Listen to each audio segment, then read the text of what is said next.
and welcome to episode 7 of the Football Fanatic podcast. And delighted to be back. Delighted that the international break is truly well and gone. Dan and Howard, how are you both doing, guys? Good, Deck. Oh, good, Dex.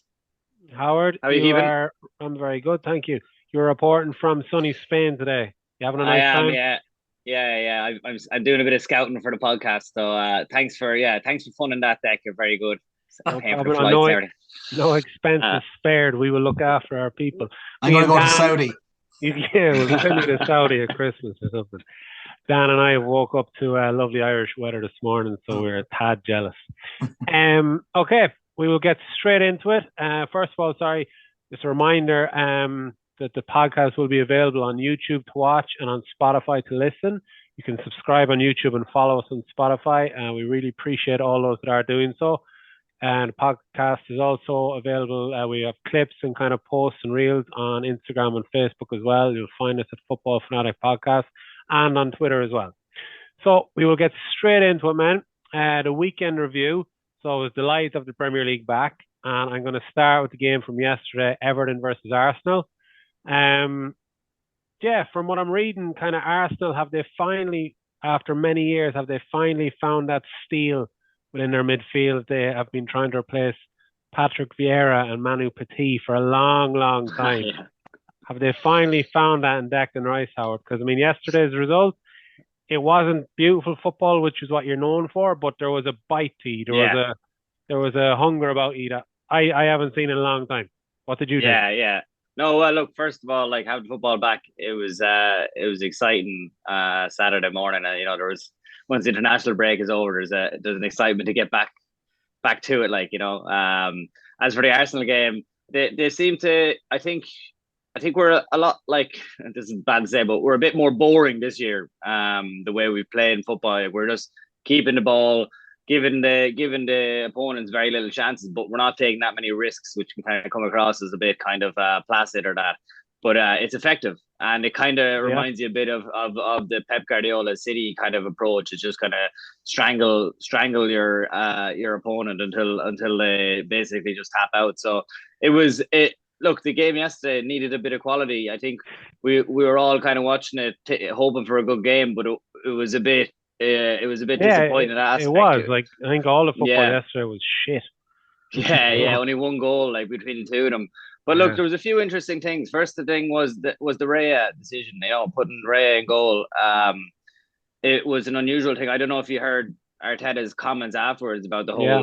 whole fiasco. That he had thought basically in his head last season where he wanted to change the keeper mid-game or at 60 minutes to try and help the team win the game based on the way it was going, and the way he wanted to play the game, which is a very interesting way of looking at it, But whether this It, is all just a ploy, it's either two things: either he actually means it, or it's a ploy to just kind of give Ramsdale a bit of come on, fight for your place kind of thing. who do But Ray is my you, number one. who do you You think know, starts on Wednesday? I think they'll start Ramsdale on Wednesday. I think, and then Sunday is up in the air because I don't think he can play. You can't play Raya on Wednesday and then expect Ramsdale to fit in for the Northern Derby. And like if Raya is going to be the number one, then Ramsdale is going to be in cup competition, so he's going to be playing on Wednesday. But just like the Zerbi is doing it with Brighton. I Yeah. don't know if you've seen that. Like they've had other. I think the keepers have pretty much split the time, Steele and the new guy that they got in. So it's been done, but this idea of taking a goalkeeper off in the 70th minute to bring on another goalkeeper because it fits It's your way of risky. playing, it's risky. Like you're bringing them into a whole different game where the goalkeeper that's playing on the pitch is used to just the pressure and stresses from the crowd or whatever that's happening at the time. So I find it a bit hard, a bit of a stretch that he would go that way, but Yeah. and maybe it's covering over like everyone likes Ramsdale. He's a fan favorite. Maybe is there a thing there that they don't want to? He doesn't want to stand on Ramsdale's toes too much by saying certain things, so he's trying to basically kind of just fudge it in slowly.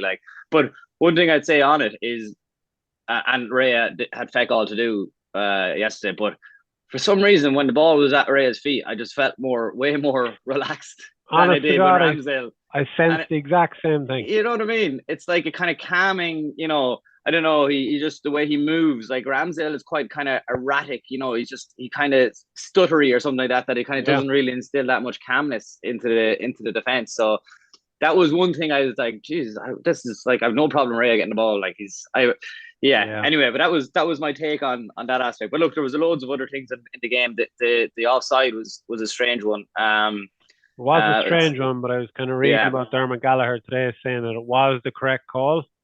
Again, I thought it was strange as well, but deliberate action. So, like, basically, because Beto goes over and blocks the ball, he deliberately doesn't want the ball to go in that direction. It's not like he passes the ball, so therefore it's not deliberate. But then the counter argument to that is that, well, he deliberately tried to block the ball.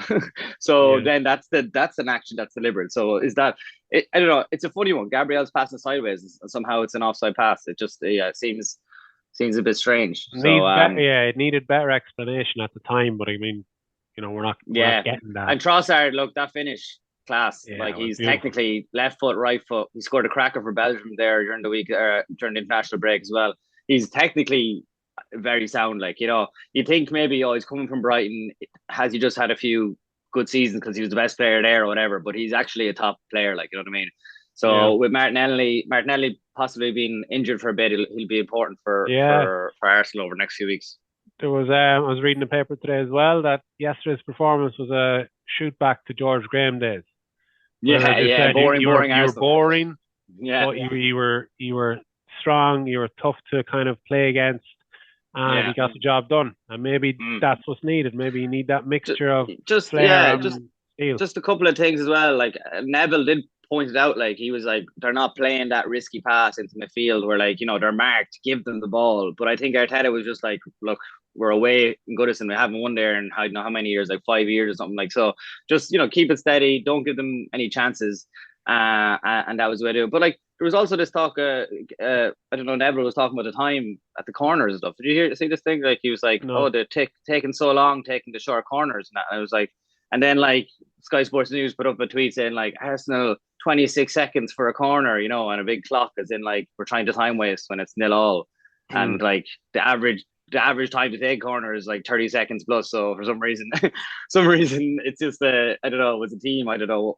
I think maybe the media are trying to get behind the whole time waste and taking back to referees or whatever. But anyway, that's the synopsis.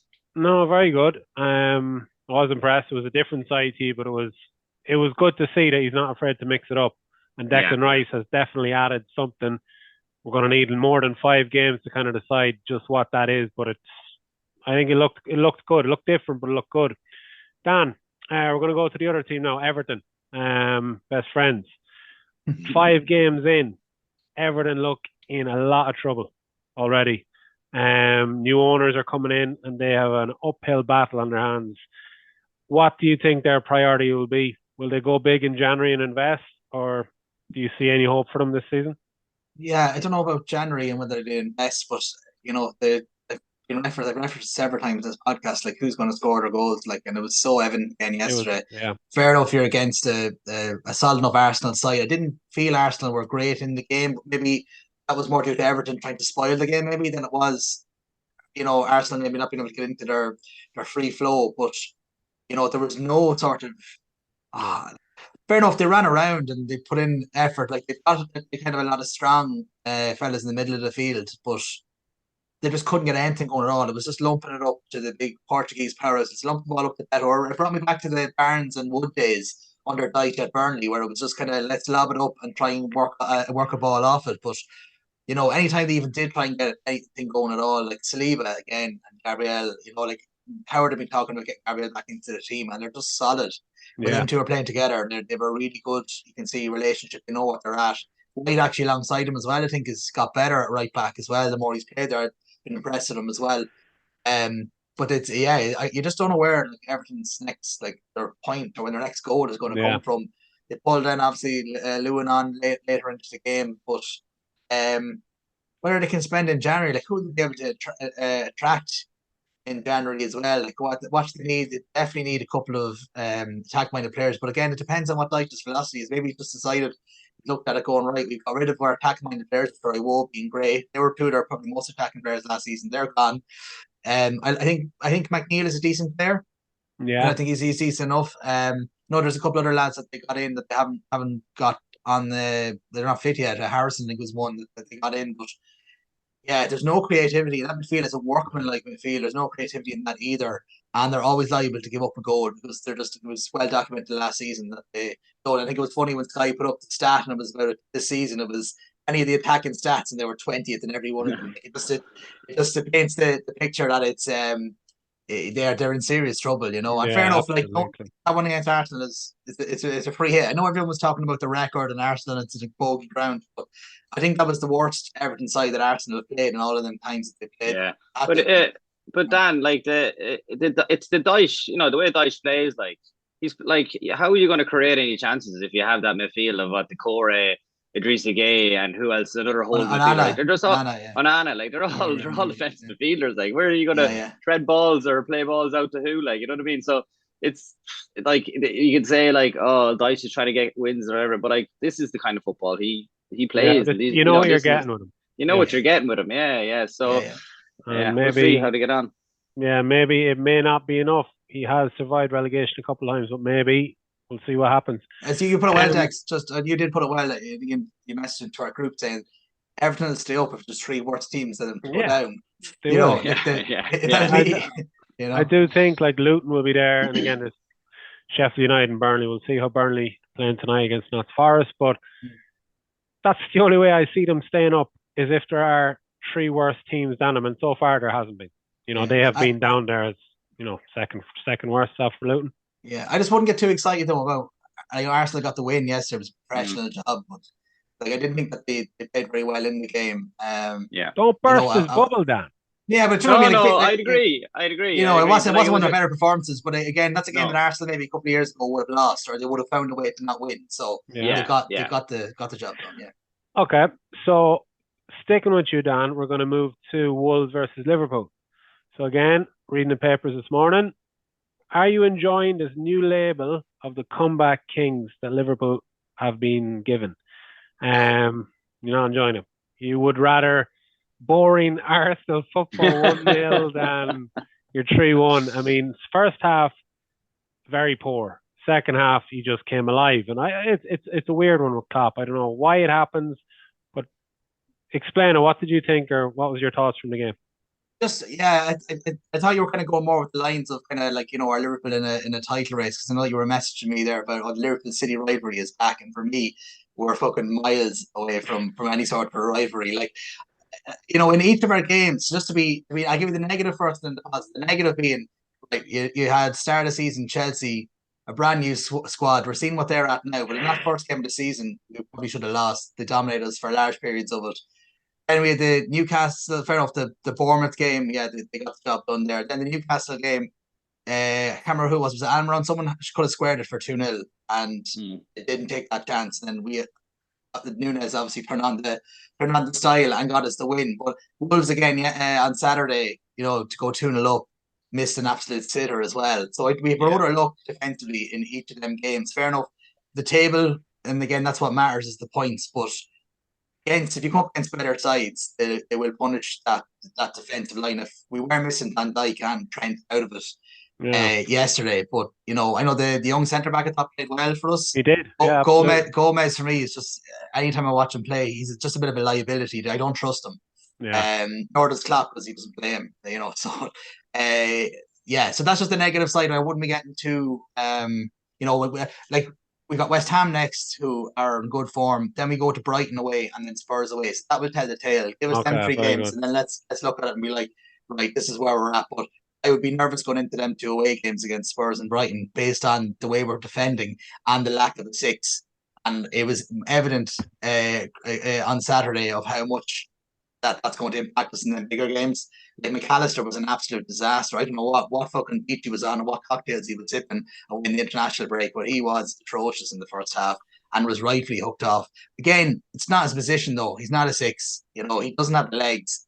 And I think one thing I will say about Klopp, one of the few things I'd be critical about Klopp over his time with Liverpool is he always seems to be very late to change, or doesn't change at all really.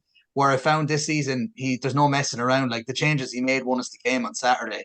And I think Klopp in the past wouldn't have made them changes. He would have left it for like another 15 or 20 minutes, where he was just straight away made the change that needs to be made, and that won us the game. And I think it was definitely a game of two halves. Found Wolves strange though, the way they just really sat off. And it's like, I don't know, was Gary O'Neill, was the approach? Did they just put too much in that they didn't have the nice second half, or was it just kind of right, let's sit in here now? Liverpool find it hard, which they do in the past, to break down sides, to kind of just go and get everyone behind the ball, and we don't seem to be able to find a way through. But whatever it was, they just really invited us on. And then when you have players like Diaz to come on, like Nunes when he come on as well, it was a handful.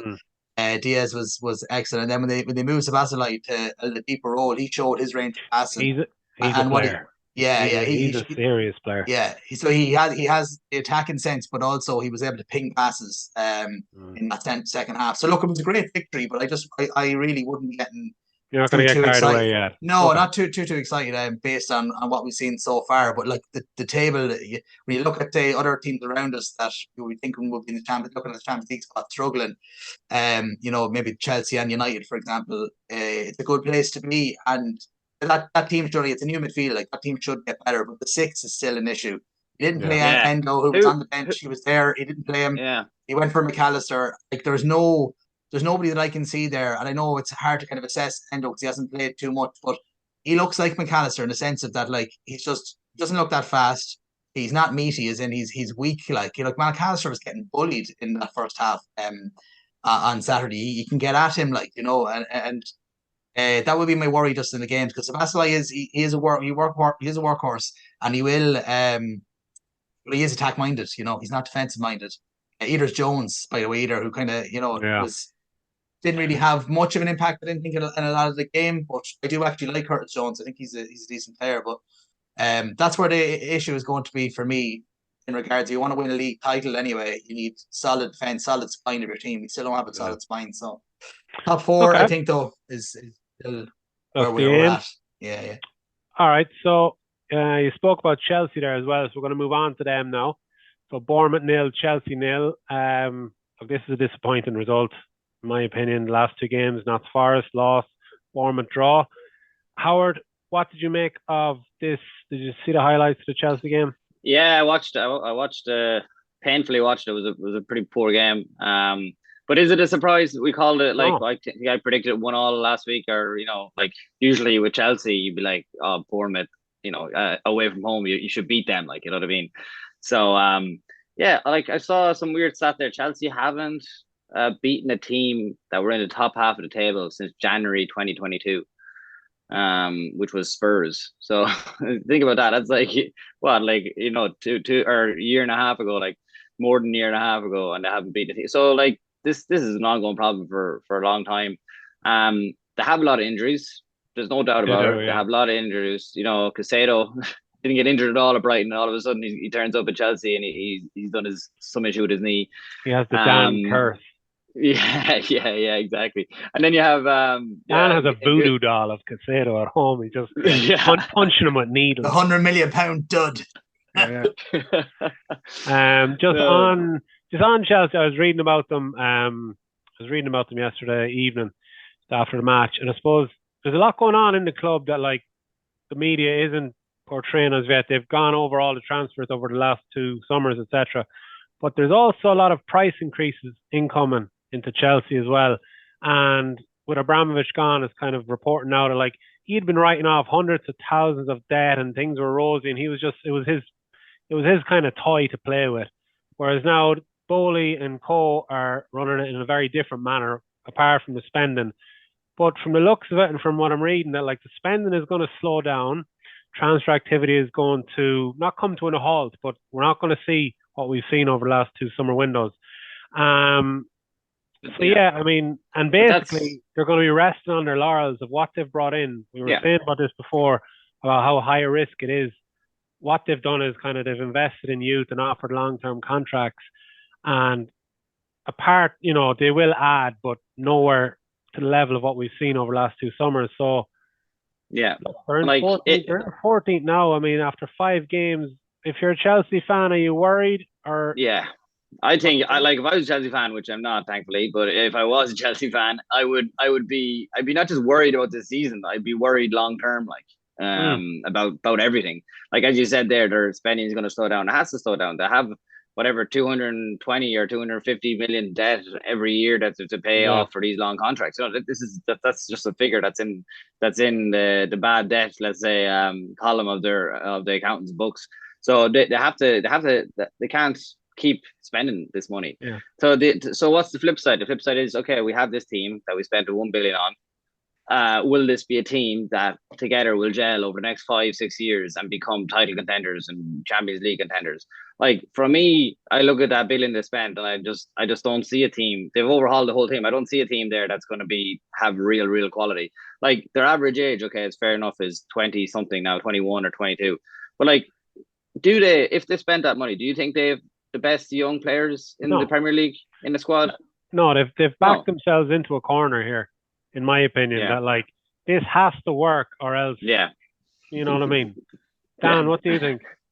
Yeah, I think, like, just kind of talking about Howard said, even about the age, we're looking at their I think their starting 11, if I was to try and name it, would be strong enough. I know, hard to name, but I think what would be in my head would be a strong enough 11. But like, I had to Google some of their players that are on their bench yesterday. I was looking at it going, who's that lad again? Who the fuck is he? I had to Google a couple of their players, but I think on what Howard said there about the age, but also just the quality of the team that's there.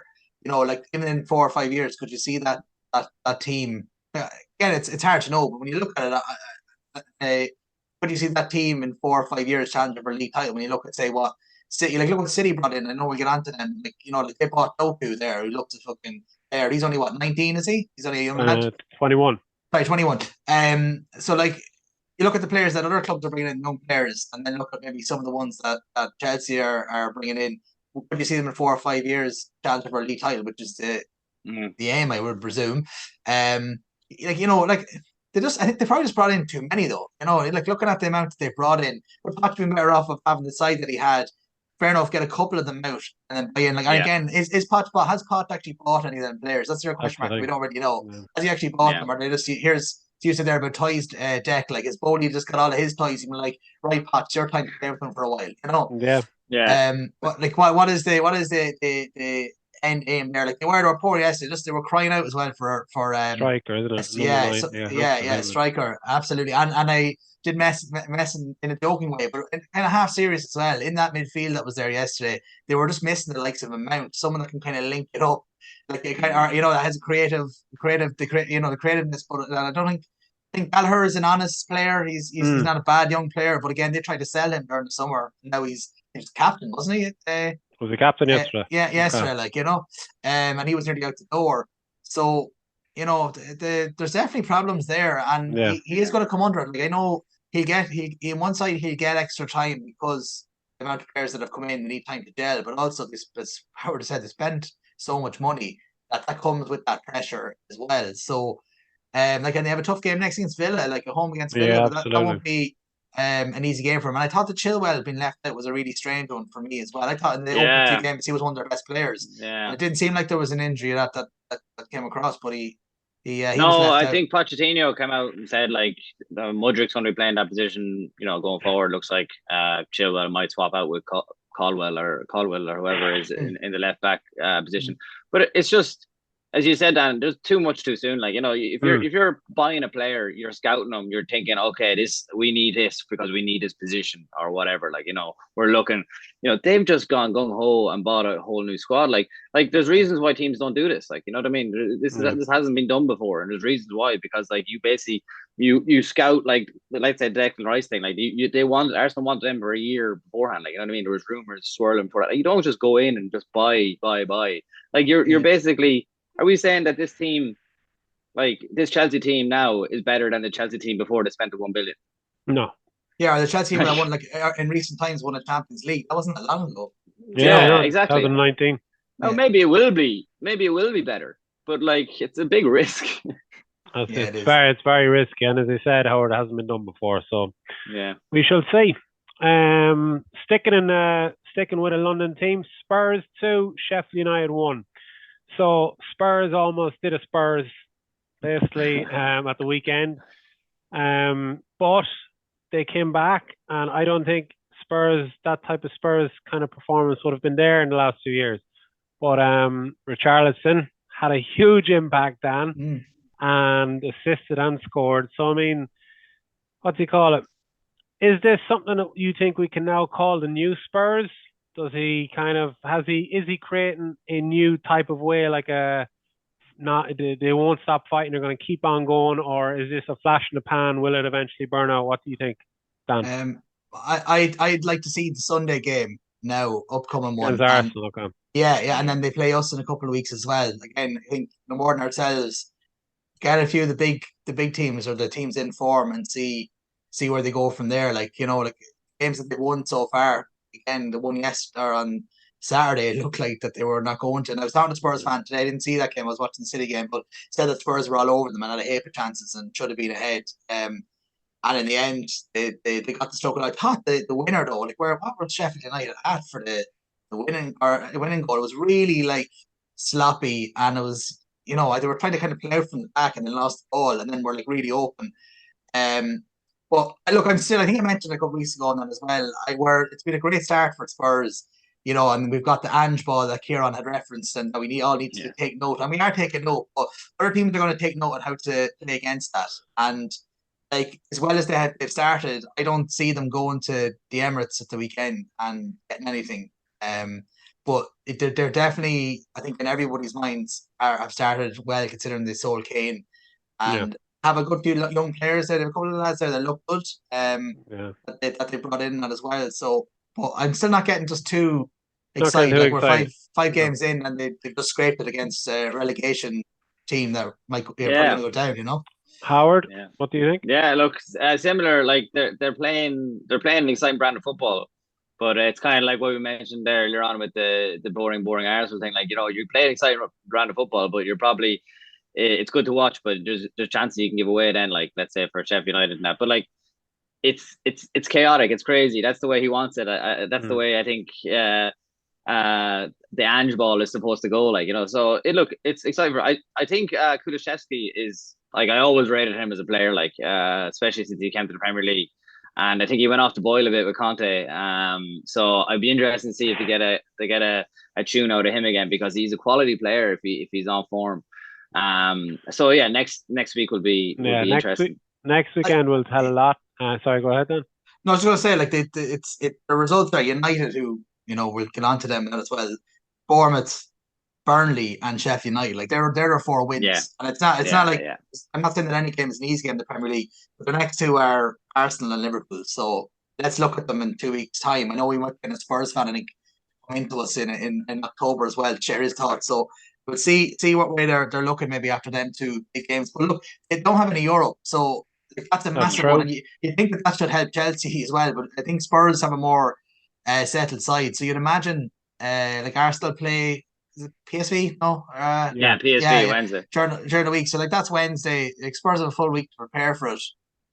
Arsenal, could pick up another injury or two. You wouldn't know in midweek, but I just wouldn't get too excited. Let's let them play a few of the big teams. Let's calm things down for a sec. Yeah. And let's everyone just calm down about Spurs. Kieran, if you're watching, it's Kieran. It's Kieran. Shut up, right? Third is pot. He texted me today saying, "Deck, make sure you mention Ange Ball." Can I just say though that he is great. He is great to listen to, though, isn't he? The interviews are fantastic. Yeah.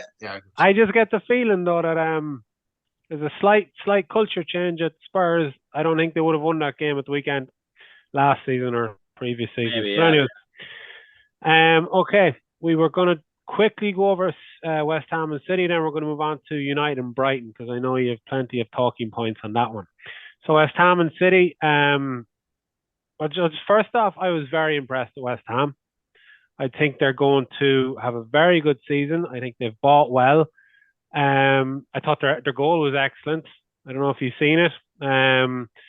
Just the play, Doku was caught out and Jarrett Bowen went on the run, and James Ward-Prowse, again, like, you've kind of both talked about him being an excellent signer, which he is. They just look better. They, like, I know obviously Rice is gone, but they don't look like they're missing him. Like, there's something different about West Ham this season. They've kind of been refreshed with the players they've brought in, and I know, hang on to Paqueta as well. He had a fantastic game at the weekend. But City did rally, and Doku, Dan, you've mentioned him, like, he does look a very, very good player. that type of player to get to the byline and cut it back. Like, we haven't had a player like that since Leroy Sané. No, he looks like I was gonna say he looks like he could be just the goal he even got at the weekend. It's like what he can do what Grealish does, except Grealish doesn't have that electric burst. Yeah, he's wicked quick. I found that the what game was it? That was his first game. It was the week before the Fulham game. Yeah, and I was very impressed with him. I just thought he was lightning quick and he can play either wing. So he'd definitely be in the amongst it, won't he? Yeah, absolutely. Yeah. And it's his kind of standing position, and he's just gone. Yeah, you know, and you haven't seen a player like that in the Premier League for a while, where they just stop and go. Yeah. So I thought, apart from him, Alvarez, I mean, Pep Guardiola was saying that he's unplayable at the moment. Can't drop him, and I'd fully agree with that. He's playing excellent. He's kind of playing in behind Haaland, kind of taking that, not specifically that De Bruyne position, but he's finding passes, he's treading through balls, he's bringing others into play, and he really, really is. I mean, he's just a fantastic player for someone that kind of came in under the radar, last season. Rodri, again, I thought he was fantastic. He controls the game, and on the commentary at the weekend, they were saying he's basically Busquets 2.0 type thing. I think he's better than Busquets, to be honest. He seems to be a little bit quicker than him. Yeah. I was very impressed with West Ham. With City, 5 out of 5. And we've Notts Forest next weekend as well at home. So, look, the fixture has been kind to us. The start of the season has been kind to us. We've Arsenal on the 8th of October, which is going to be, I think, the first proper test for us. So looking forward to that one. But look, delighted with the start. I can't complain about it. Haaland seems to be scoring again at the rate he was last season. The defence is looking sharp. Gvardiol, he does. Dan, you were talking about him a couple episodes back, and he just looks good. He just looks like a proper defender. Young as well. Yeah, that's the thing as well. I was looking at the average age as well, and it's kind of, there's so many players in their early 20s now that can kind of go on to do brilliant things. I'm going to say that I've watched, I think, 4 of City's opening 5 games, and I actually don't think they played that well in any of them, really. And yet they've got 15 points. Do you know what I mean? Like, as in, like the West Ham one, you could say that might be a banana skin for them. But like, they went there, I didn't think they were overly brilliant, but they create so many chances. Like, for me, playing that well, it's hard to see how, like, they're missing De Bruyne. They had a couple of injuries actually there at the weekend. It just doesn't seem to matter who they bring in. Like, when you look at the drop off that some of the other clubs have around the top of the table, like in certain positions, like Arsenal, even, like, there's much talk about their strength, but like the players that they're bringing on as replacements, they're not near as good as the ones that City are bringing on, and that's where I think the big difference is. Like City can go now. City can go now in the Champions League group. Like, when you look at it, like it's they're going to win it hands down easy. They'll be able to rest players. They'll be able to rotate very, very easily, I think, in their group. And just it's hard to see when you see the players that are coming off the bench for City, in any position. Like, look at the defenders that they're not starting, that are sitting on the bench, who start for most other clubs in the league. Like, it's mental. So I can't see how they'll be stopped, to be honest. Yeah, Howard spoke about the system that's used before. Basically, doesn't matter who goes out, who comes in. There's just a mentality, and there's a system of, this is how we play, this is what you're required to do. Doesn't matter who's playing a right back, left back, centre. There's a way that they play, and it's drilled into them. And I presume, look, that's Guardiola's work over the last 2 years, and I'm a happy City fan at the moment. It wasn't always like this. Now we're going to go to the other side of Manchester. Man United 1, Brighton 3. So, this is all over the papers as well. The Anthony situation, Sancho has been exiled, the Maguire being ripped of the captaincy, the Glazers, Ten Hag's interviews at the weekend. How worried should Man United fans be at the moment, Howard? I don't want to get involved in the psychodrama of Manchester United, but I would be pretty worried. Simply because their best player last year, Casemiro, is not doing it. Bruno is being Bruno. They have a good few injuries. Like, they're playing Reguilon. Okay, he was all right playing left back, but like, you're starting a left back now who could get into the Spurs team. You know what I mean? And it's just, I think I was saying to you the last day, it's like, Ten Hag I think he's going to get under pressure now, in the next few months if it keeps going this way. And you look at, like, I'd say Arteta squad, Klopp squad, Pep squad, like all them 11 or the 15 or whatever, they're his players. You know what I was saying this the other day, like how many of the United's teams are Ten Hag's players? Think, hey, you got your man Højlund now, Casemiro he wanted Frankie de Jong.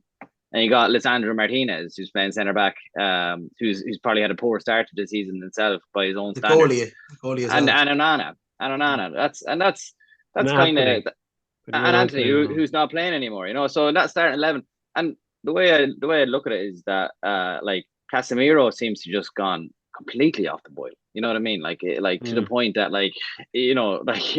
is he going to even get back to that level? But like two different players from last season. I just think the tact of like buying Anthony for 80 whatever million and buying Martinez for 50 whatever, like you're going to have a budget, and if you want to bring in a squad of players, it's like kind of nearly the opposite to what Chelsea are doing. If you want to bring in a squad of players that is going to play for you and you want them there, well, you're not going to be able to spend 90 million on each player.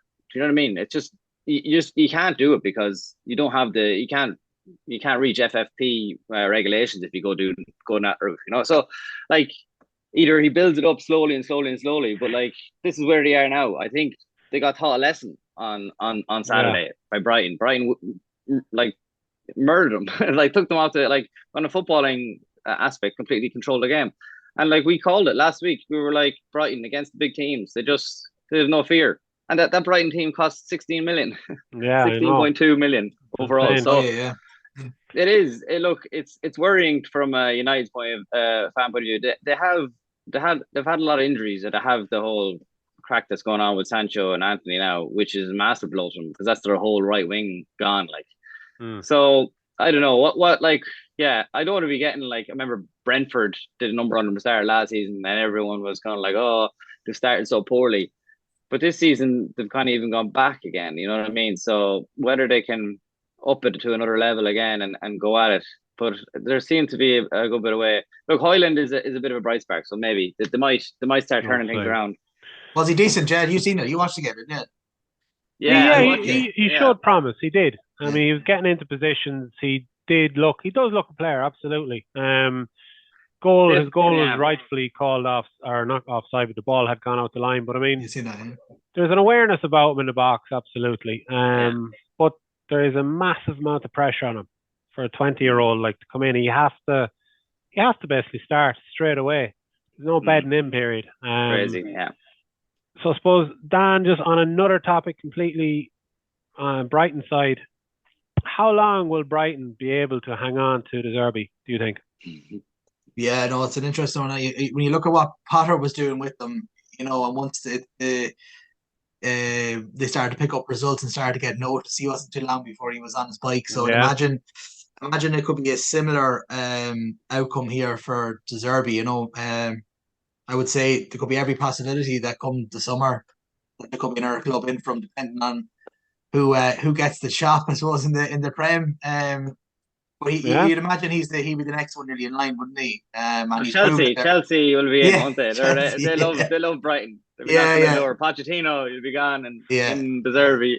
It is though. It's 100%. Because I mean, look, he's done a fantastic job in a year. I mean, and he's just the way he speaks. I mean, the way he kind of conducts himself in interviews. Like, there's no. You can tell there's a method, there's a style, there's a strategy to what he's doing, and he's talked up so well throughout the game and in all the media. So I mean, I'd say Brighton they'll be looking to hang on to him beyond next summer. Yeah, you could be right. And like, he's managed to get a tune out of Danny Welbeck. That's saying something, Yeah, God, and Adam Lallana as well. Still, I mean, as you said, Howard, 16 million that squad was cost as opposed to versus 200-300 plus for United, and that's what happened. Look, it's a weird time. Sorry, go ahead. Yeah, just one other thing, that in fairness to United, they've had tough games, like, Arsenal away, Spurs away, and and Brighton. Brighton are never easy, but like it's the other games that they were disappointing in. I know the bet Nottingham Forest just about, but the Wolves game, they were poor in that. So, it could be, let's say, if they get a nice run of fixtures and put a few results together, this might all calm down. But at the moment, they don't even look like getting top four. But at this rate, Yeah, Munich next as well. Munich next, yeah. Munich on Wednesday night. Is it Wednesday night? Absolutely. So City have Red Star Belgrade, Munich versus United, Arsenal versus Eindhoven, and Newcastle versus AC Milan. So that'll be a good one. Liverpool versus Lask. Who is it, Dan? Is it LASK or Austrian? Yeah, don't forget about that deck. Lask FC. Of course. Good one. All right, baby. So Aston Villa 3, Crystal Palace 1, Fulham 1, Luton 0, Newcastle 1, Brentford 0. All right. So just one last thing. The Newcastle thing, Deck. Did you think that was a penalty? That wrecked my head a bit. The Anthony Gordon thing. Kieran said he's a punk. Yeah. He looks like a. He is. Yeah. He looks like a yellow card as well. Yeah. Yellow card. Yeah. Yeah, it's up for debate. I don't know, but they needed that win. They needed that. They did win. big time. Big time. Yeah. Okay, that concludes the weekend review. Now we're going to move on to an interesting segment. Okay, so this week we've decided to name our favorite player in the Premier League era in each of the 4 positions. So goalkeeper, defender, midfielder, and striker. So we're going to start on goalkeeper. Dan, I'm going to come to you first. So just name your player and then just give a little reason as to why you think he is. Why is he your favorite player in that position over the Premier League era? So we're talking 93 onwards. Right. Okay. As I found it difficult. I know about D. Especially when you go looking and thinking about your favourites, I kind of nearly was always coming back to my own club. Yeah. In particular, I really wanted to give Alisson the nod because a header against West Brom. I remember where I was. I remember the t-shirt came off. I remember the beat in the chest. But I went for Shay Given. I went for Shay Given because it's our favourites, and for a number of reasons. He's Irish. He's Donegal connections. So do I. Always found that he was a really good goalkeeper. He's not tall. He was never a tall keeper, but he was really good across athletically for shot stop, and he was excellent. I thought he was one of the best for quite a while. Brilliant when he went to Newcastle and got into the side. I know that he went to City. I know he's a bit of a journeyman in the end. Was he City, Villa? He went to Stoke, I think, because But he at that time at Newcastle, I thought he was excellent. I think he was in one or two of their team of the seasons for goalkeepers, and very likable as well. That was part of it as well. He was so, and Ireland then is Ireland days as well. He was an excellent goalkeeper. So I went for Shay Given. Shay Given, very good. Howard, you were having trouble with this one. Yeah, well, look, as Dan says, as you set out the rules at the beginning, we're only allowed to pick one player from our club, I guess, that we support. So it was a tough one to try and pick a favorite player from a different team. But Dan would like this one. I've gone for Alisson, would you believe?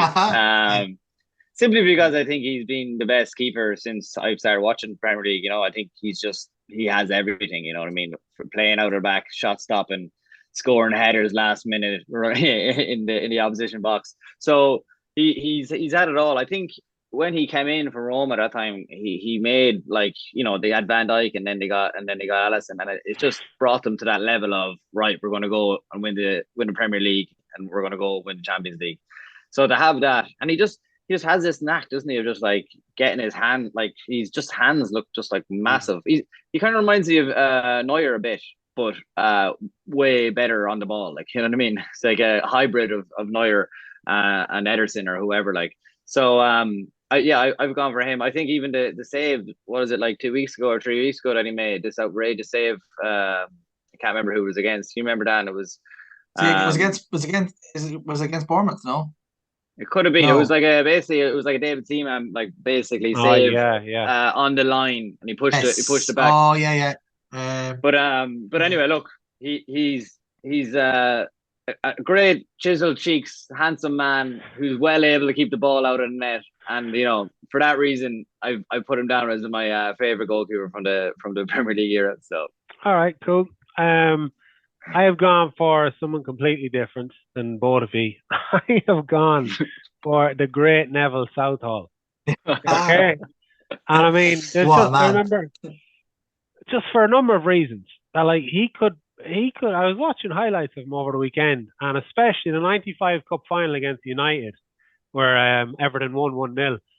He just played the absolute game of his life, and he pulled off saves that he had no right to be making.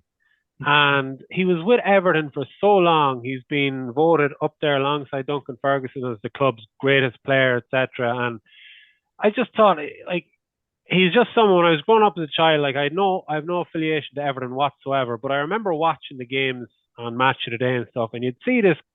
Like, he's not a small lad; he's a big goalkeeper, and this ridiculous mustache. You know what I mean? And he's just pulling off these absolute worldy saves out of nowhere. It was like it was a goalkeeper that like he'd fit into any era. I'm not saying his passing of the ball could be up there with the likes of Ederson and Allison, but he just seems to kind of.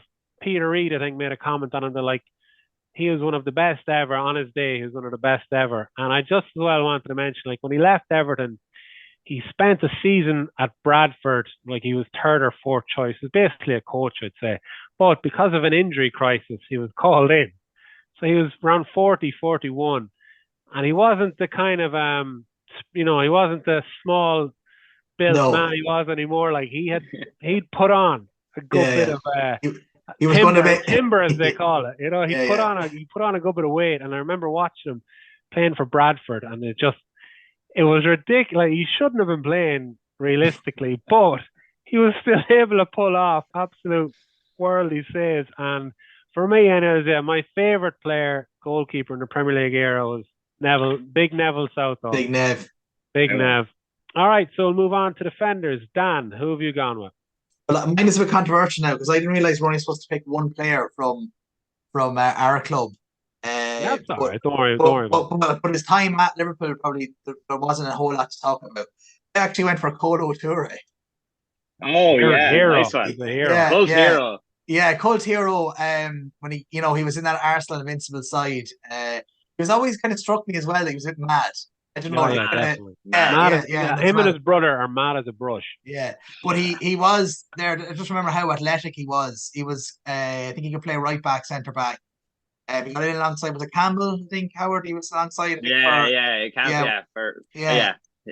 bought, I think, for like 10 grand. I think Wenger picked him up for 10 grand. Something ridiculous. Yeah, and there's a brilliant story with him. I think he came in and training on his first day. Do you know the story? Yeah, and he came in. And he even took out Wenger. He took out a few of the best players, but he even took out Wenger.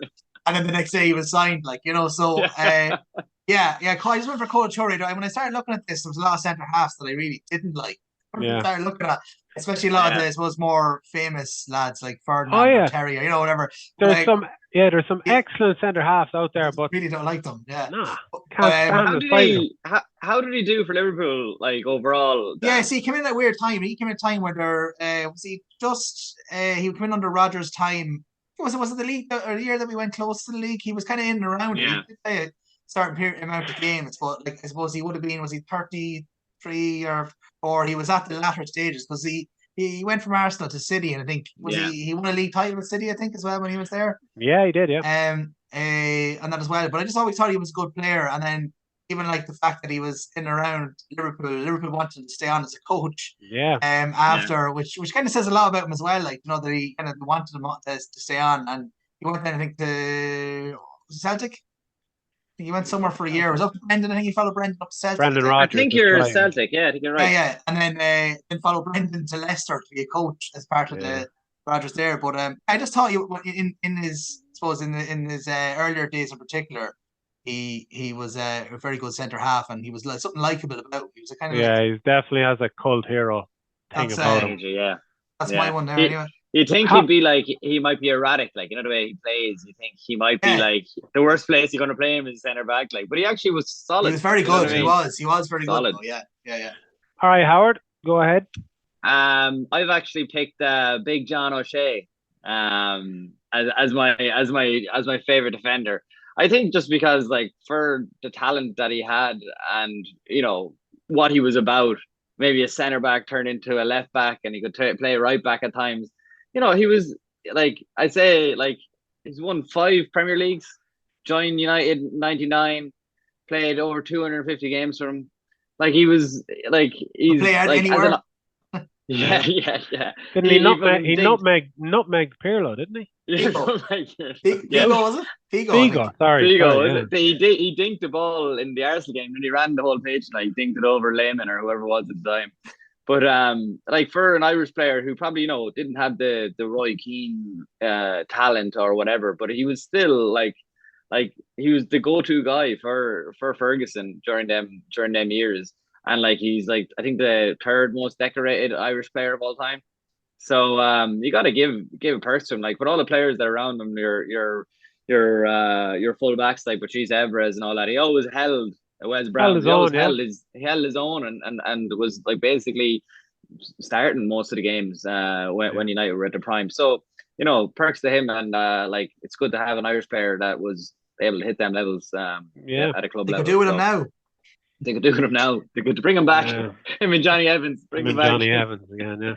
Okay. I'm actually going to keep the trend going with an Irish player and a Man United player. My favourite defender of the Premier League era was Dennis Irwin. Oh, yeah. Very specific reasons, because as I was growing up, your natural penalty taker, your natural free kick taker, they were always strikers. They were always attacking midfielders. They were always up the field. They were the big names. They were the stars. Yeah. Dennis Irwin could not be further from a star if you tried, but he was so consistent with them. He was United's penalty taker for a couple of years. Was it? I think it was the game against the 94-95 season where they lost on the last day to West Ham and lost out to Blackburn. 2 games from the end, they had Southampton, and it was a pressure penalty. It was 1-1. They had to score like to be left with a chance in the last game. Irwin, came up, popped it in. Did the same from free kicks, and he was just Mr. Consistent. I'd say Ferguson loved having him as a player because I doubt he gave you any trouble. But I do remember reading in Roy Keane's book, he had the room with Roy Keane. So I'd say Keane had him driven mental, but again, he's probably the exact type of player that Roy Keane needed when he was kind of coming up and starting.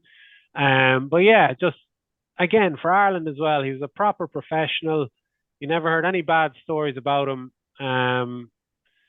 Quality penalty taker, free kick taker, and just a really, really good player for Ireland. Isn't he? Like technically, he's very sound. Like, you know what I mean? Like he's steady player. So yeah, that's my defender of the Premier League era. So Dan, move on now to the midfield. Who's your pick? Probably come as no surprise. I went for close. Went for Stevie G. Okay. No shock. No shock there. No.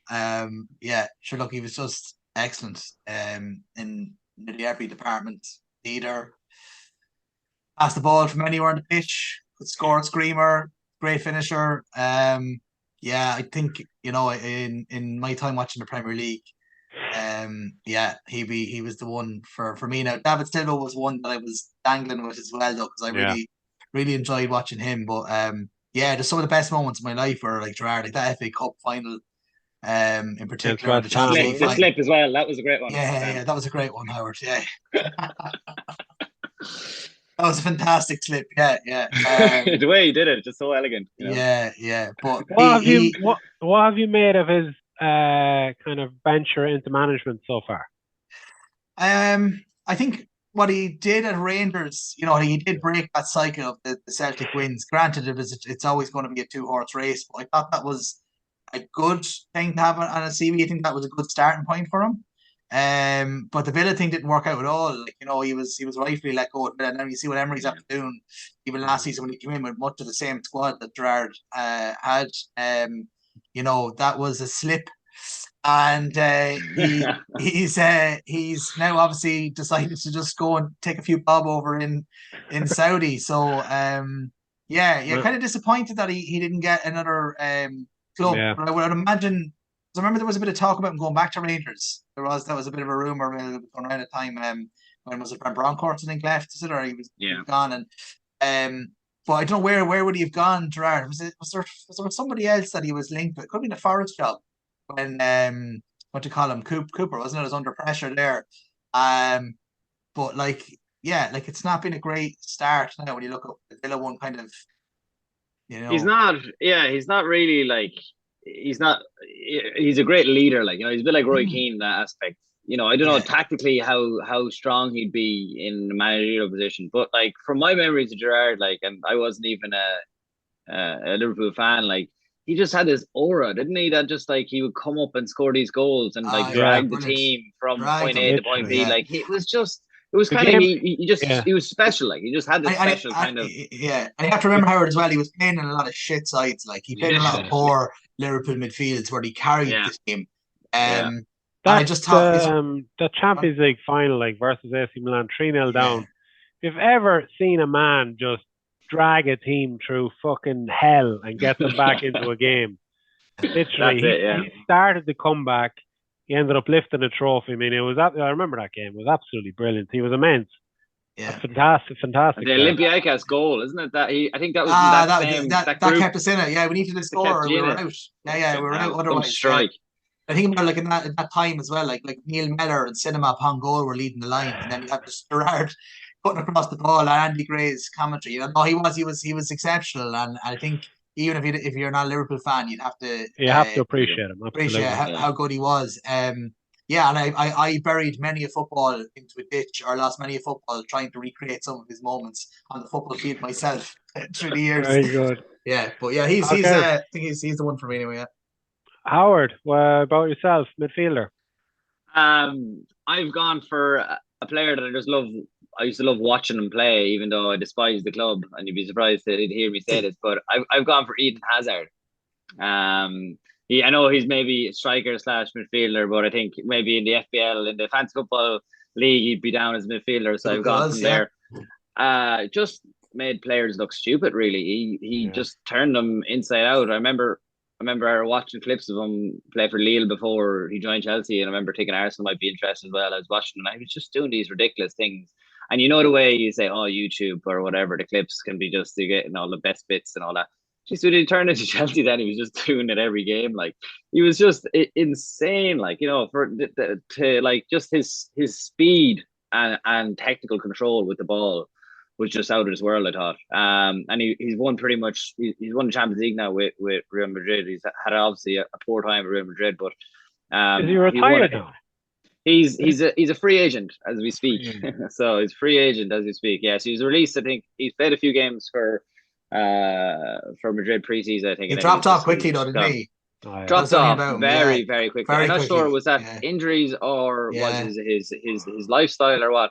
But like he tore it up in the Premier League. He was the lower center of gravity. Unreal. I just kind of the Messi kind of style of playing. But he was just like anytime he played Arsenal, like he just ripped it. Like there's a few clips like of just like all the defenders just falling on their ass, like and he just running through. So he's just top. Like as an entertaining sport, and you want to be entertained, you go to him in his prime, and you watch him do his stuff. So yeah, I had Hazard. Very good. Now I'll move on to my one. So I'm going to stick to Man City. Dan, you've mentioned him already. My favorite midfielder was David Silva. They had so many different names, from Merlin, pillow feet, because if you kicked the football would just stick to his left foot. He was just a genius to watch. He came from Valencia, and I know that Liverpool had been looking at him for a little while as well before that, but thankfully Mancini was able to bring him in. And just for 10 years, he was just a joy to watch. He didn't have blistering pace, but he had kind of what Kevin De Bruyne has as well. Like he sees a pass, he sees 2 or 3 passes ahead of the game. He knows where the ball is going to be. He knows who's going to get the ball. He knows the next transition of play. And just his touch, his vision to bring others into play, his ability, he got some cracking goal. I remember his first goal against Blackpool. He just kind of inched his way through the defence and just turned around the goalkeeper. It was beautiful. But my most memorable memory of Silva is when we bet United 6-1. And it was the 6th goal. And he got the ball maybe on the sideline, 30 yards out. And he took it down on his chest, and he just volleys it with his left foot through 2 United defenders, straight on a plate for Dzeko, who just goes up and just pops it in for 6-1. But I mean, it was just iconic. If you haven't seen it, go onto YouTube and just watch the Silva pass in the 6-1 game. It's beautiful, and it's my favorite memory of Silva because it sums him up. Kind of vision, touch, just beautiful player, and by far my favorite Premier League player in midfield. So now we will move on to strikers. So Dan, who have you gone with? Yeah, so when I was looking at this, I was looking at types of strikers as well. There's a few honourable mentions now. Berbatov was an honourable mention. Suarez, Ibrahimovic. That type of kind of what would you say? Like just people who made the game look easy. Letitia, sorry, was another one I was thinking of. But just made the game look so easy. So that was the type of striker I wanted to go for, because I really enjoyed that kind of type. And it'd probably be no surprise that I think the best one of them that made the game look so easy in the Premier League was Dennis Bergkamp. So that's who I've gone for. Good one, Dan. Yeah, he was exceptional. I'm gonna join you in this, and I've picked him as well. Yeah, he was so good. So I was looking at and I said I looked at a few different ones that I to give the honourable mentions to there as well. But you mentioned there, Deck, about Silva and De Bruyne could find a pass two times. He was like six fucking passes ahead of the game. He was a genius. He was an absolute genius, and he wasn't like overly quick. No. Again, but he just was elegantly, like fucking a ballerina going around with the ball, like just, his mind was so quicker than other players. Oh man, he was so good. His touch. Yeah. Have you seen? I think there's a 7-minute clip on YouTube of his things. I don't know if you realize how many dinks, and I mean, I don't mean like dinks as in like just with your true on goal chip. I mean like dinks from like outside the box that he's done on the keeper. It was insane. He's like there's like 2 or 3 minutes of just dinks on YouTube, and he just did literally like from outside the box. He was just outrageous. You see Henry, like, who played with him and got the benefits of when he went into that role. He made other players better, didn't he? And Henry has played with like some of the best players that have ever played the game, and he has picked Bergkamp as well. He always talks about how good Bergkamp was. But like he was so good. Like again, you can go back to the goals, like the famous one against Newcastle. Even then for Holland, it was against Argentina. Like pullback, but as you said there, Howard, like his finishing. Like he made goalkeepers. Like you were saying about Hazard making defenders look like idiots. Like, he made goalkeepers on the daily look like idiots. So for me, he was the one that I just remember how good he was, and he's one that you would pay good money to go and watch him play each week. And the non-flying Dutchman. The non-flying Dutchman. Imagine if he did fly. You know what I mean? From an Arsenal point of view, but he was exceptional, and that goal, of course, the Newcastle goal. Yeah, for sure. Like just outrageous. So I think Letitia for me was a close second, but it was Bergkamp for me. Yeah, he was my pick as well. So Howard, the last word to you. Who have you gone with? It was great. I had the person I'm picking. The backup was Bergkamp in case he got picked. So I went for his partner Henry, simply because he's probably one of the reasons why I support Arsenal in the magnitude that I do, because I grew up watching him. He was just insanely good for us. The goals, like, the way, like Ruud van Nistelrooy, good goal scorer. Like Henry was a unreal goal scorer, but a scorer of beautiful goals. You know what I mean? The goals were like some serious goals, like running like half the pitch and slotting it away. Like he had everything, like, speed, power. His finishing was insane. So, and he's won World Cup, won Champions League, won the Premier League, part of that invincible team. Never really entered either. I was devastated when he left finally for Barcelona. It's just one of them things. It's like I was whatever age I was, like 16 or that, and it's just like you've grown up from the ages of 8 and 9 watching this guy, and then he's your star player. Like we had him when we passed that invincible team, where we're just trying to get top 4 all the time, and he was our guy, like, still. And it was just so sad when he left, but like he had to move on. But even for he went playing America and Red Bulls, like he was killing it up over there as well, scoring some crazy goals as well. So he's just, obviously Irish fans don't like him from the handball situation, but he's just an electric player to watch. Like, he was another genius. The goals I mean, did Wenger bring him in for? Was it from Juventus? Yeah. Left winger, wasn't he? Left winger. Yeah, that's right. Yeah. He struggled in the beginning, and then I remember a few goals. Yeah, I remember a few goals Henry got. Obviously, the one against Real Madrid stands out for me, where he kind of took the ball and he just ran from like his own half. Obviously, goal against Man United where he flicked it up and just was beautiful. The chest, that was unreal. Yeah, and I do remember one other goal he got against Man City, and he got it just outside the box, and he rifled it. It was past David James in the top corner. It was just beautiful. Yeah, he ran. He made. I think he ran from the halfway line against Tottenham. Ran from the half line against. That's right. Yeah. Against Liverpool, Jamie Carragher falling all over the place trying to catch him. I'm sure the two of them have it. Yeah, he made shy to Carragher several times, as he did many defenders. I'd say Carragher feels stupid standing beside him at the Sky Sports studio, and they're having the crack. I know. Henry's whispering into his ear, "I owned you." He was so good though, wasn't he? He's probably the best forward in import. I think so, yeah. I was just thinking that as well. Like, who is the best non-English player that's played in the Premier League? I mean, Henry, Bergkamp. I think, in favour of Bergkamp. I think Henry was unbelievable. Yeah, I'd say Henry would be my number one. Bergkamp, yeah. All right, that was good crack. Always good to reminisce. And if you haven't seen any of those players, do get onto YouTube and watch some of the highlights. And Deck, we did say as well that we said as well that for people to give us theirs, to comment and let us know what theirs are as well. So 100%. Feel free to comment on YouTube. Feel free to send us a message on Instagram as well. So we're going to move on now to our Fanatic 4 weekend predictions. So next weekend we have picked Luton and Wolves, Brentford and Everton, Arsenal and Spurs, Sheffield United and Newcastle United.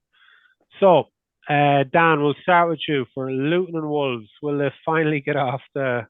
No, you're not going to give them up. No, I expect them again. To give it a good go. I've seen enough of Wolves to see that there's a result coming for them. I think in the not too distant future, and I think that they will win away at Luton. So I think Luton might get a goal. So I've gone 2-1 Wolves. You're giving them a goal at least. Come on. I'm gonna go for. I'm gonna back Luton to get their first 3 points of the season here. 1-0. It's not going to be easy, but I do think they're going to get off the mark this weekend. Howard, what do you think? I vote 1-0 Wolves. I just think anyone who's playing Luton at the moment anyway, they're not going to pick up any points. But look, maybe this will be their first 3 points, and they'll turn the corner. It's a 6-pointer for them. It is, even this early on. Yeah, I think Wolves are going to be all right. Like, I know at the start of the season, I was like, oh god, they're not great, but like, okay, they can't put the ball in the back of the net, but they're a decent side. Like, you know what I mean? Semedo is not too bad. Cunha is not too bad. Like, Neto's is excellent. Yeah, so let's see. But Luton going down. Yeah, unfortunately, I'd say so. But I'm still going with them. 3 points of the weekend. All right, so Brentford versus Everton. I'm gonna try in my hat first here. I'm gonna go Brentford 2, Everton 0, because I think that Brentford or Everton are fecked completely. Dan, what do you think? I think the same. I've gone 2-0 Brentford again. Brentford, I think, are a solid enough side. They give most teams a decent game, whether they're home or away. And I just see there's more misery coming for Everton fans, unfortunately. So 2-0 Brentford. Agreed. Howard, what do you think? I would have went 2-0, but just to be different, I'll go 3-0. Because there's been a lot of goals these days. I don't know if you've. I know that Sunday was poor, but like, even the Brighton game when I was calling that, I was like, 2-2 or something. But like Brighton 3-0, like it was just, you don't think they're going to put that many goals away, but so especially with the extra time, Howard, you see as well. Like the games are not, they're not 90 minutes anymore either. That's playing a big role. Yeah. I know, Dan. We'll talk very, very quickly about that. We've seen in the Villa game and in the Spurs game, it went to 90 plus 11. And we know why. The refs are being much more kind of careful about the time and they're adding everything on. But is it being consistent though? Because I mean, in the match yesterday, Arsenal and Everton, there were only 4 minutes extra time. Whereas I just thought that if we're going to be consistent about this, there was more than 4 minutes extra time in that game. Probably 6, 7. If I don't know. Arsenal were spending 4 minutes in each corner turn. Yeah, exactly. Yeah. So. But I mean, like, we understand why it's brought in, and it was introduced at the World Cup, wasn't it, in December? Yeah. So I mean, UEFA hate the idea. FIFA obviously loved the idea, and Premier League have gone with it for this season. So we'll see if it's maintained. But it definitely makes games more interesting. Look at Spurs, like they won because of the amount of time brought in. So I mean, it's more exciting. It makes more interesting. Go ahead, Howard. I just think that they're pushing it big time because they have the yellow cards if you're not, if you're time wasting, and you have the added time waste. Like if people are going to time waste, just add it on at the end. Like let's not be that. Like I think Sheffield United manager there, he was coming out giving out stink about like them telling them, you're taking too long over goal kicks, just kick it long. Like as an official, you can't be telling the team how to play a game. Like, you know what I mean? They it's up to themselves to do that. Like if they want to take time doing it, either book them, but also just add the time on at the end. You know what I mean? Do you think it should be capped? I think this the weekend, or whether or not, like, I know it sounds a bit mad because what happens if there's a big long injury or something in the match, or whatever. I was thinking about the weekend of whether or not it should be capped, that it can go to a certain amount of time, and then after that, that's it. Because I mean, I fully get where you're coming from, and it's an interesting idea. But like, I'm waiting for the game. If we had 11 minutes of the weekend, like, eventually it's going to happen.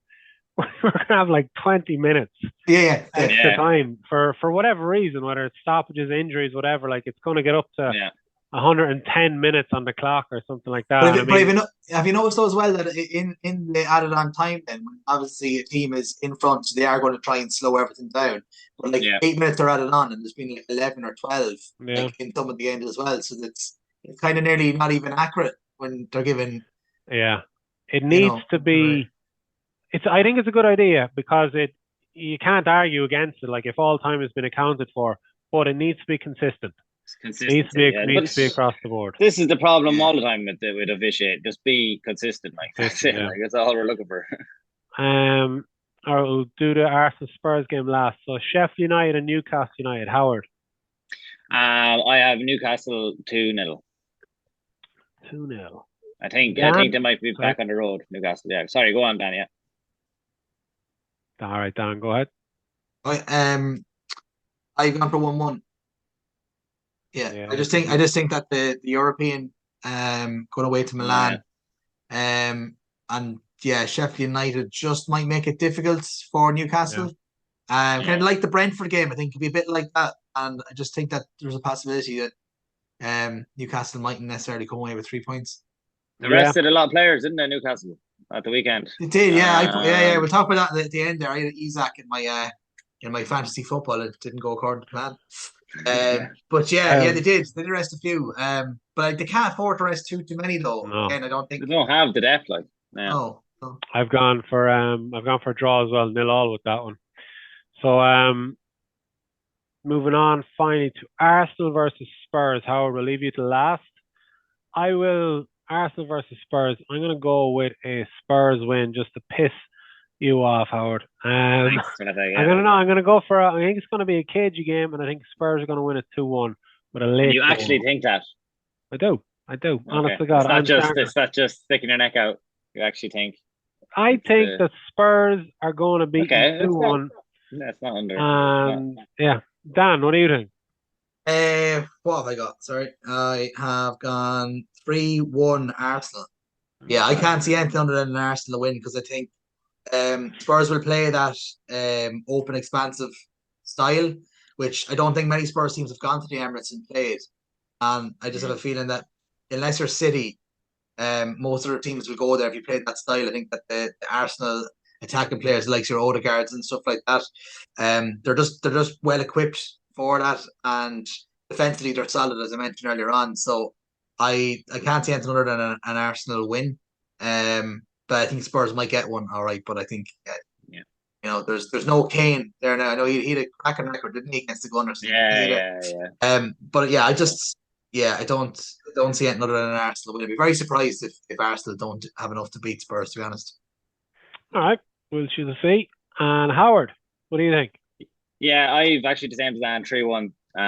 I think Arsenal at home, like, they just can't keep the clean sheet, like, so that's why I have the goal down for them. I think, I think pretty much what Dad said. Like the expanse of football. Can Ange Ball, can it be a reserved Ange Ball and play on the counter attack and play a different style of football? Because that's what they're going to have to do. Like, you know what I mean? If they play their open football and it's an end-to-end game, it's just not going to work for them. It's just been interesting to see, has he another way of playing? Like, will it be just, or will he actually be a bit more pragmatic? Yeah. And I think, look, as a manager, you kind of have to maybe, you think you'd have to. You can't just play one way all the time. Like, I'm not sure what he did with Celtic, if they were in any European competitions against any, greater teams, what he did. Like, if Ange Ball can be a more reserved Ange Ball, then they might stand a chance. But look, it is Arsenal fans, North London derby, so let's see what happens. Cool. All right, so we will see what happens. Is right. Dan, we'll move on to you now with a fourth segment, fantasy football. Update us. How are we doing? Yeah, Andrew Curley leads the way after, 5 weeks in?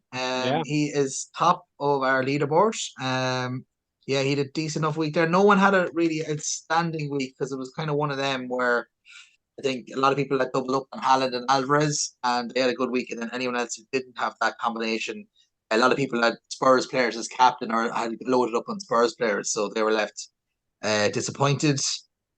See, Howard had a decent enough week. He was rambling on, but he was getting closer to me. But I am 13th, Howard, and you are 19th. So there's six places in it there, buddy. Howard, you need to stop feeding us bullshit. You're gone on mute again. You're probably gone on mute for a reason. I will. How many points different? I will. I was just going to say, I will throw you a bone though. There is 6 points in it. 6 places. 6 points. Nothing. Yeah, exactly, but nothing. You've had a couple of decent weeks there now. In fairness to you, you've grabbed. The wild card is starting to work out long term. I didn't use mine. I had a bit of a nightmare because I had Jackson and Sterling in my team, and it was very frustrating to watch the game yesterday. Absolutely. I had put in Isaac for the weekend. I had thought about putting in Alvarez. Thought maybe he might play, but he might start due to the South American football. Because Pep has a tendency to do that, but I suppose then again, the moment they can't afford to to leave him out of sight, you said that. So a lot of people have gone for both of them. They've doubled up on the City players, and they're reaping the rewards at the moment. So I don't know. Looking ahead to the weekend, like I'm not sure. I was weighing up where not use a wild card. I was going to hold off to the next international break. I see a lot of people in the group actually have used a wild card. A good few did use it there before the weekend. So, but it's it's tight. Like there's very little in it between. It does look very tight. Yeah, you sent me the table before the show, and definitely tight. And the kind of top 10 seem to be they're kind of maintaining their Yeah, and it's like 20 points. There's like 20 or 30 points between first and like where I am 13th. Like so, it's it's early days. Usually, you kind of within a few weeks after the international breaks, maybe coming up towards Christmas, some people just kind of stop looking at it, kind of just. But there is a jersey up for grabs, so maybe that might keep them absolutely keep them interested. Club jersey of your choice for the winner of fantasy football, and I meant to say as well with our weekend predictions. Please feel free to send in your own predictions as well, because if you get all 4 right, you will also be the winner of a club jersey of your choice. So Dan, cheers for that. And now our final piece, guys, is Monksland United last man standing. So over the weekend, only 2 people fell. 2 people. So there are still 100 players left. But I heard that a lot of players had Fulham and Spurs. Dan, I know you had Spurs as well. I was going to ask you, did they say how many? He didn't say how many had Spurs. He didn't say how many. He had a lot of people had Fulham, Spurs, and Nottingham Forest tonight. Yeah. So only 2 players fell at the weekend, so it's kind of as you were. But I mean, apart from 3 minutes, I mean, Spurs would have, a lot of people wiped out most of them. You had Spurs in 2. I started another one. A local club back at home started up one, and I was going to go for Fulham in that one because I was like, just on the off chance, don't really want to be knocked out of both. And I was like, fuck it, Spurs are definitely going to beat Sheffield United. And I was sitting there for the pain. I was like going in, I was like, there's definitely going to happen. I went 1-0 down. I was like, this is fucking typical Spursy here now. And an awful lot as well. We got sent in the Excel sheet of that one, and the amount of people who had Spurs, like if it would have wiped out Like the majority of people, if which is kind of the crack in it as well. Do you know what I mean? Because you're going to have that. Especially now with the international football starting, it's going to be one or two shocks along the way for some of the bigger clubs. So yeah, it's good crack though all the same. But how many are in it, How many are left in it? 100 players left. So I mean, only 2 at the weekend. So it's as they were more or less. You know, you can kind of write that weekend. Whoever the 2 were, I actually didn't find out. But who did they pick? You know, bad choices. Maybe it was Chelsea. Yeah, possibly. And just on that, over the weekend, Monksland United, they had Moyne Rangers in the Leinster Junior Cup. Moyne Rangers 2, Monksland 1. And next weekend is going to be a local derby in the FAI Cup. Apologies, FAI Junior Cup. Monksland versus Temple Villa. So two teams that are very local. Temple Villa have just actually set up their senior team 2 years ago, so they're flying. That's at 11 o'clock in Cushla on Sunday morning, and Monksland B go to Burr at 2 o'clock on Sunday. So a busy weekend for them, and the very best of luck to both teams. Right, man, we're going to leave it there. Dan, signing off. Howard from Spain, enjoy your last few days. Keep an eye on La Liga for us, and you can come back to us next week with a report. Please subscribe to the podcast on YouTube and follow us on Spotify. You can also follow us on Instagram at Football Fanatic Podcast, Facebook, and Twitter. Right, man, we will leave it there. Thank you very much. Good crack, good episode, and we will see you all next week. All right. Cheers, Deck. All the best. All right.